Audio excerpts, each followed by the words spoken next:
하나님 말씀 창세기 29장 1절에서 8절의 말씀입니다. 29장 1절에서 8절의 말씀, 우리 한 목소리로 같이 읽겠습니다. 29장입니다. 1절 시작. 야곱이 길을 떠나 동방 사람의 땅에 이르러 본즉 들에 우물이 있고 그 곁에 양 셋 떼가 누워 있으니 이는 목자들이 그 우물에서 양 떼에게 물을 먹임이라. 큰 돌로 우물 아귀를 덮었다가 모든 떼가 모이면 그들이 우물 아귀에서 돌을 옮기고 그 양떼에게 물을 먹이고는 우물 아귀 그 자리에 다시 그 돌을 덮더라. 야곱이 그들에게 이르되 내 형제여 어디서 왔느냐? 그들이 이르되 하란에서 왔노라. 야곱이 그들에게 이르되 너희가 나홀의 손자 라반을 아느냐? 그들이 이르되 아노라. 야곱이 그들에게 이르되 그가 평안하냐? 이르되 평안하니라. 그의 딸 라헬이 지금 양을 몰고 오느니라. 야곱이 이르되 해가 아직 높은즉 가축 모일 때가 아니니 양에게 물을 먹이고 가서 풀을 뜯게 하라. 그들이 이르되 우리가 그리하지 못하겠노라. 때가 다 모이고 목자들이 우물 아귀에서 돌을 옮겨야 우리가 양에게 물을 먹이느니라. 야곱이 그들과 말하는 동안에 라헬이 그의 아버지의 양과 함께 오니 그가 그의 양들을 치고 있었기 때문이더라. 아멘. 오늘 말씀의 제목은 일상에서 하나님의 섭리를 발견하라 라는 제목으로 말씀을 나눕니다. 야곱이 형을 피해서 두려운 마음으로 집을 나서게 되었고 베델이라는 곳에서 하나님을 경험하게 되죠. 그리고서는 이제 야곱이 경험한 하나님께 이제 돌을 세워서 기름도 붓고 또 하나님께 서원하는 장면도 봤어요. 자, 그리고 나서 이제 오늘 본문 1절을 보시면은 야곱이 베델에서 이제 출발하는데 야곱이 길을 떠나라는 단어로 이렇게 시작을 하고 있어요. 자, 이 단어가요.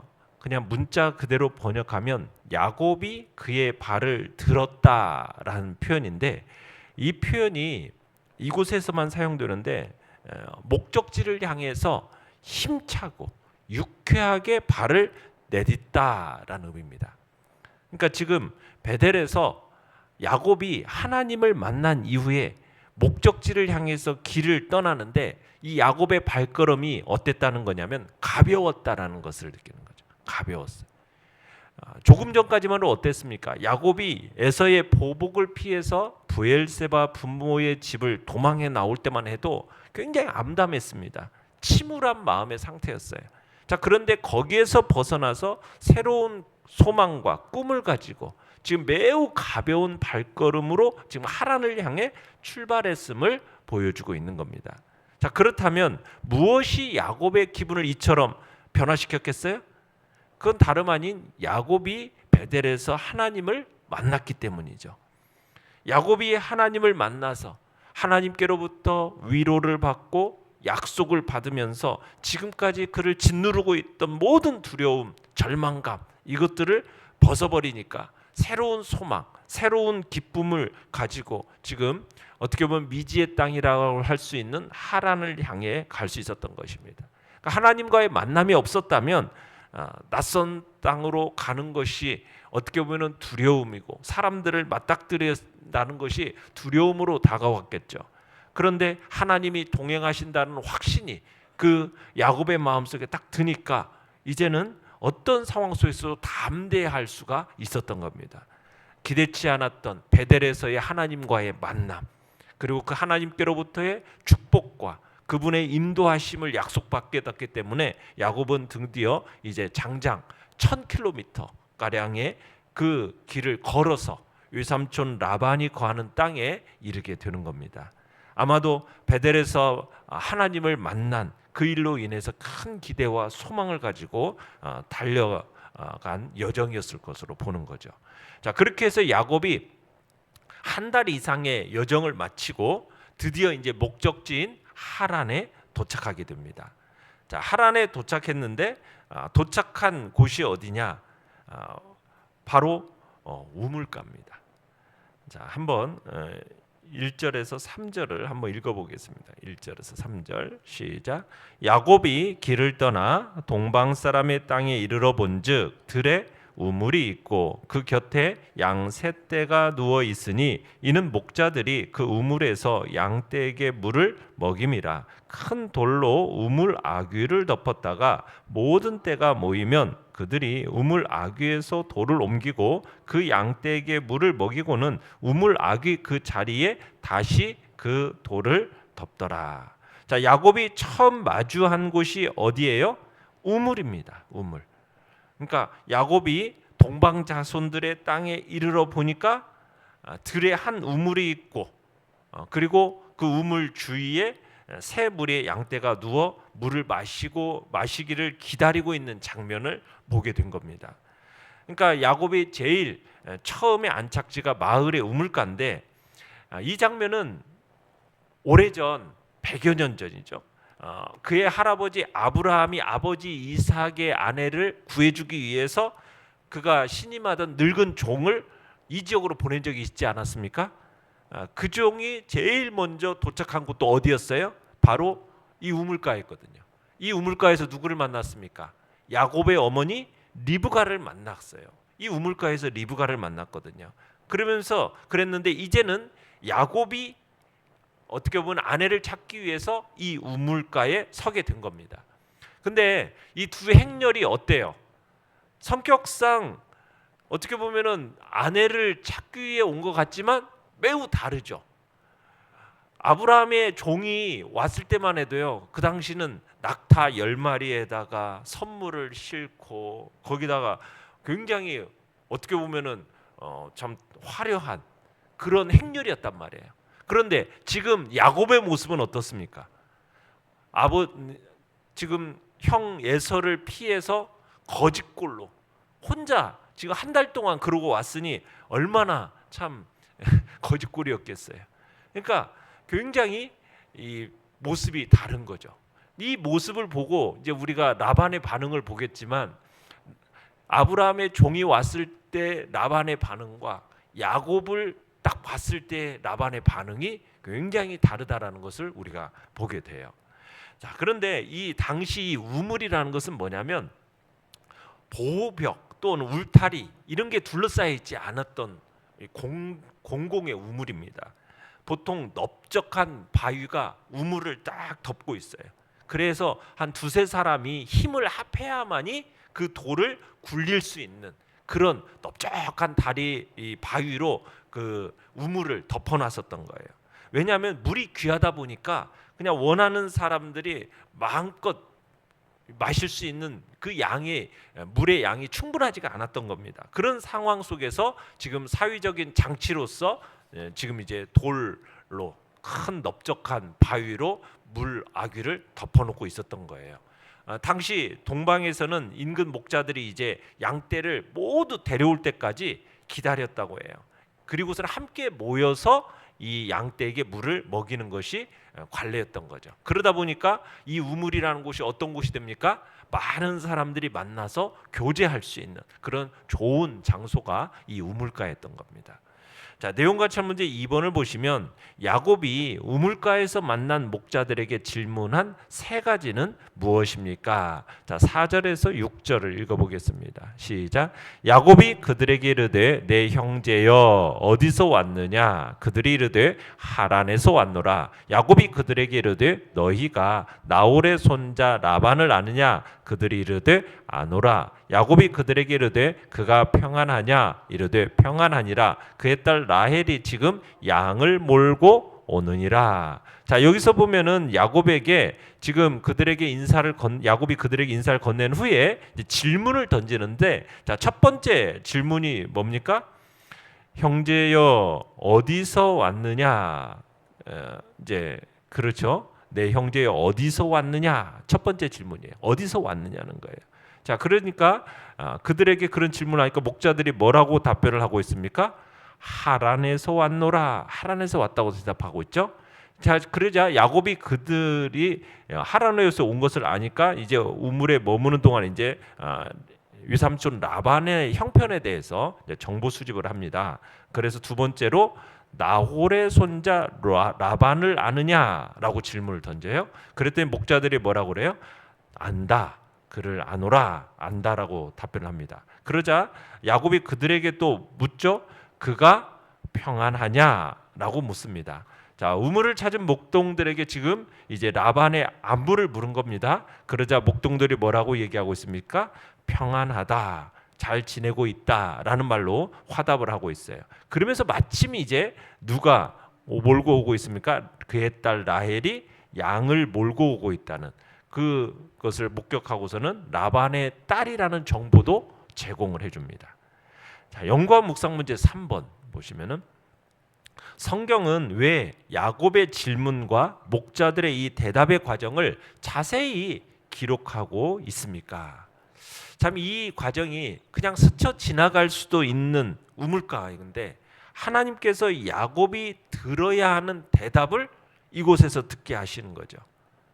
그러니까 하나님께서 어떻게 보면은 우리의 삶의 일상적인 상황 속에서 서로 주고받는 대화 속에 하나님의 섭리가 있고 그 하나님의 섭리로 야곱을 인도하시고 보호하신다라는 것을 우리가 이 질문과 대답의 과정 속에서 보게 된다는 거예요.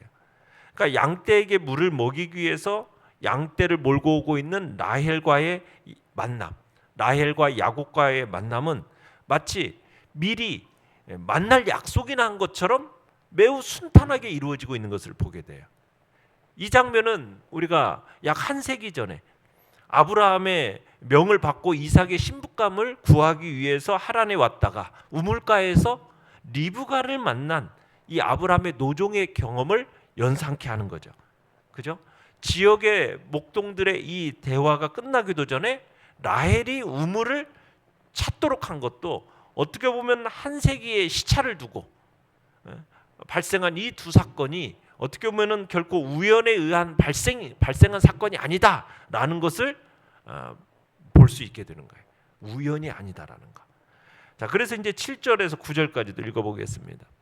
시작. 야곱이 이르되 해가 아직 높은즉 가축 모일 때가 아니니 양에게 물을 먹이고 가서 풀을 뜯게 하라. 그들이 이르되 우리가 그리하지 못하겠노라. 때가 다 모이고 목자들이 우물 아귀에서 돌을 옮겨야 우리가 양떼에게 물을 먹이느니라. 야곱이 그들과 말하는 동안에 라헬이 그의 아버지의 양과 함께 오니 그가 그의 양들을 치고 있었기 때문이더라. 자, 여기서 보면은 라헬이 우물을 찾는 것은 일상적으로 목동들이 우물을 찾는 시간이 아니라는 거예요. 그죠?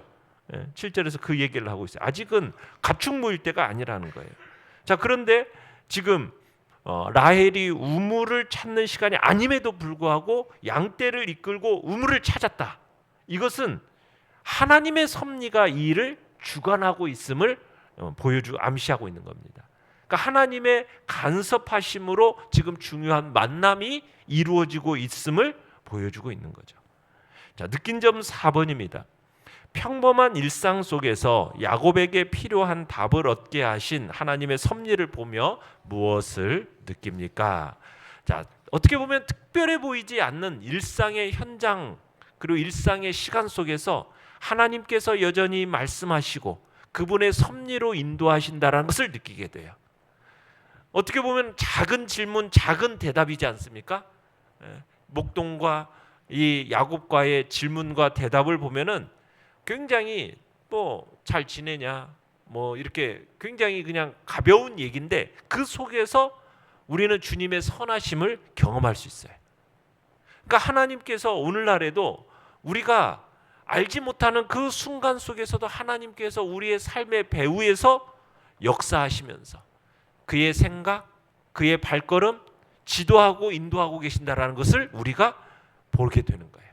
그러면서 그 모든 것들을 합력하여 선을 이루시는 하나님, 우리가 그 하나님을 보는 거죠.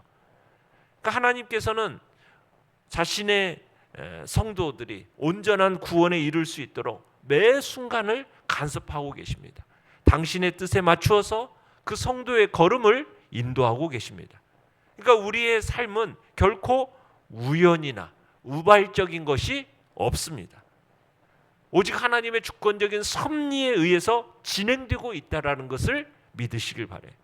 그 성도가 이 사실을 알 때 우리는 범사에 감사할 수 있게 돼요. 범사에.